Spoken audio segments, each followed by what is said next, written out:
સ્નેકની પ્રજાતિઓ છે એમાંથી 4 પ્રકારના ખતરનાક અને ઝેરી સાપ 4 પ્રકારના છે જે વેનમ છે. Okay,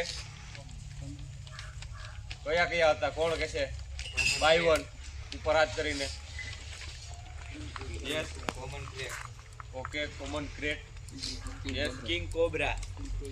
okay, king cobra. Scale wiper. Nice, scale wiper. Scale wiper, very good. તો 4 પ્રકારના સાપ ઝેરી સ્નેક હોય, બરોબર?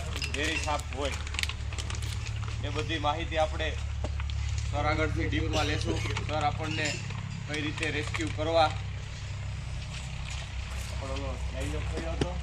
પ્રસન્ન સામે પ્રાણ નહીં ગવાના હે, તો એ આપણે કઈ રીતે સાર્થક કરવું.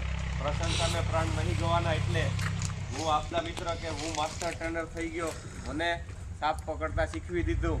હવે હું પકડું ભાઈ, સ્નેપ ઉતારતું આમ જો પકડ્યો મેં, ઉછળી પકડી. આ તું વિડીયો ઉતાર, વિડીયો બંધ ન કરતો. તમારું ધ્યાન કેમેરામાં હોય, વિડીયો બરોબર આવે કે નહીં, અહીં બચકું ભરી જાય. આવી કોઈ બી મોમેન્ટ નથી કરવાની.